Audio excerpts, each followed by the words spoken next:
केलेला आहे। काही दिवसांपूर्वी राष्ट्रवादी काँग्रेस पवार पक्षाचे अध्यक्ष शरद पवार यांनी स्वतः एक विधान केलं होतं आणि त्यांच्या विधानातून जनरली असं विधान त्यांच्याकडनं फार पूर्वी म्हणजे अजित पवार पक्षात असताना किंवा फार वेळेस सुप्रिया सुळेंबद्दल पण असं स्टेटमेंट आलं नाही। त्यांचं एक स्टेटमेंट होतं की रोहित पवार हे महाराष्ट्र सांभाळतील। ह्याच्यातून कुठेतरी शरद पवारांनी आता आपल्या राजकीय वारसाची अधिकृत घोषणा केली कशी चर्चा त्यातनं सुरू झाली होती।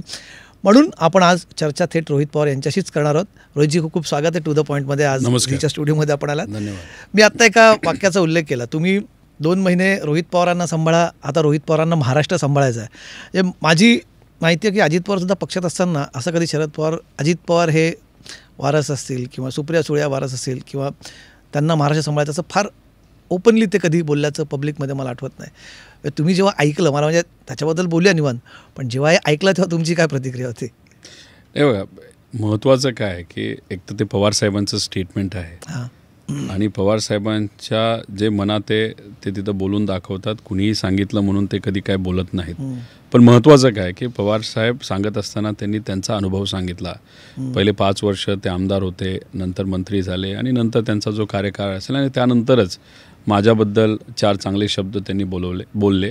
त्यामुळे मी फक्त एवढंच बघतो की ज्या व्यक्तीकडे बघून राजकारणात मी आलो, ज्यांची रणनीती नाहीतर राजकारणाची पद्धत ह्या फार जवळून बघितलेल्या आहेत, अशा माझ्या एका मेंटरकडनं माझ्याबद्दलचे 4 शब्द चांगले शब्द ऐकल्यानंतर नक्कीच एक नवीन ऊर्जा आणि प्रेरणा मला तिथं मिळाली। तर रोहित पवारांचं काय म्हणणं की राजकीय एक बार चर्चा सुरू झाली की शरद पवारांचा आता राजकीय वारस किंवा आता तिसरी पिढी तर आपण बोलतच होतो, पण राजकीयदृष्ट्या आता राजकीय वारस, कारण त्यांनी असं थेट कंपॅरिझन केलं की जसं त्यांचा प्रवास होता तसाच तुमचा प्रवास असणार असं ते म्हणाले। त्यामागे काय हेतू होता हे माहीत नाही। महत्त्वाचं काय की ते बोलत असताना त्यांनी एवढंच सांगितलं की हा चांगलं काम करतोय, मतदारसंघामध्ये चांगलं काम करतोय, त्याच्या पाठीशी तुम्ही राहावा, हे माझ्यासाठी जास्त महत्त्वाचं आहे। आणि सगळ्यात महत्त्वाचं काय की पद आणि हे ते सगळे विषय ते उद्याचे विषय आहेत। आज काय तर आज लढायचं आणि ते लढण्याचा प्रयत्न आम्ही सर्वजण तिथं करत आहोत। आणि सगळ्यात महत्त्वाचं आहे की वारसदार हा एखादा व्यक्ती ठरवत नसतो, लोक ठरवत असतात।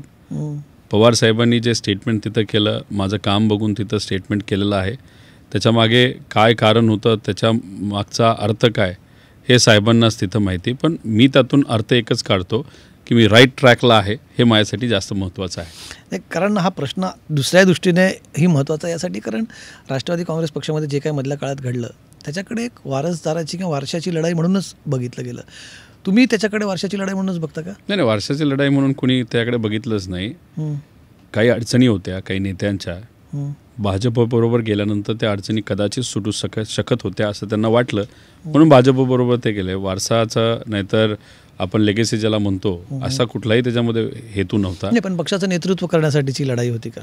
आता पवार साहेब नेतृत्व करतात आणि ज्यांनी कुणी काय कारणं सांगितली असतील ती कारणं ते सांगत असले तरी लोकांनी ते स्वीकारली नव्हती। कारणं काय आहेत हे लोकांना तिथं माहीत होतं। त्यामुळे तुम्ही जे म्हणताय की पूर्वी त्याच्यामुळेच ही घटना घडली, नाही तर अशा पद्धतीने काय गोष्टी घडल्या, असं नसून तो त्यांचा व्यक्तिगत विषय होता। पण मग या सगळ्या गोष्टींकडे जेव्हा शरद पवार असं स्वतः म्हणतात, हे पॉलिटिकली कसं बघता याच्याकडे तुम्ही की सध्याची परिस्थिती आहे, पक्षाकडे मोठे मोठे नेते सोडून गेलेत, मग अशा वेळेस नवीन नेतृत्वाला तयार करायचं, तरुण नेतृत्व तयार करायचं, या प्लॅनच्या दृष्टीने ते शरद पवारांचं म्हणण्याकडे तुम्ही बघतात की एका आजोबांनी आपल्या नातवाचं केलेलं कौतुक फक्त याच हिशोबाने बघता? नाही, 7 वर्ष मी राजकारणामध्ये आहे, त्याच्या आधी व्यावसायिक क्षेत्रामध्ये मी काम करत होतो।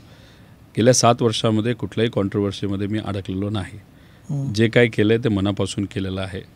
ज्या पद्धतीचं राजकारण मला पुढे घेऊन जायचं आहे त्याच पद्धतीने मी वागलेलो आहे। पूर्वीची माझी स्टाईल कपड्यापासून बोलण्यापर्यंत मी बदललेली नाही, जसं आहे तसं आहे। काही लोक बदलतात, मी ते काय बदललेलो नाही।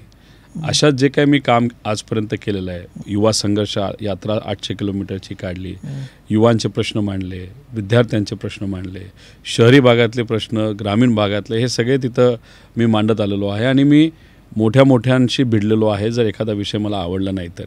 आणि मग जेव्हा ह्या सगळ्या गोष्टी आपण करत असतो, कुठल्या कॉन्ट्रोवर्सीमध्ये आपण अडकत नाही आणि त्याच्यात पवार साहेब म्हणतात की ह्याचं काम चांगलं आहे, त्याचा अर्थ की मी राईट डिरेक्शनला आहे।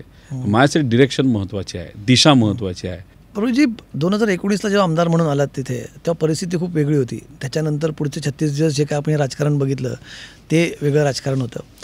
तेव्हा कुठे रोहित पवारांच्या मनात हा विचार आला होता की 5 वर्षांनंतर एका वेगळ्या चॅलेंजिंग सिच्युएशनमध्ये आपण असू, आणि तुम्ही या सगळ्या गोष्टीकडे, पक्षात घडलेल्या गोष्टीकडे कसं बघता? हे बघा, बिझनेसमध्ये काम करत असताना दररोज चॅलेंजेस येत असतात.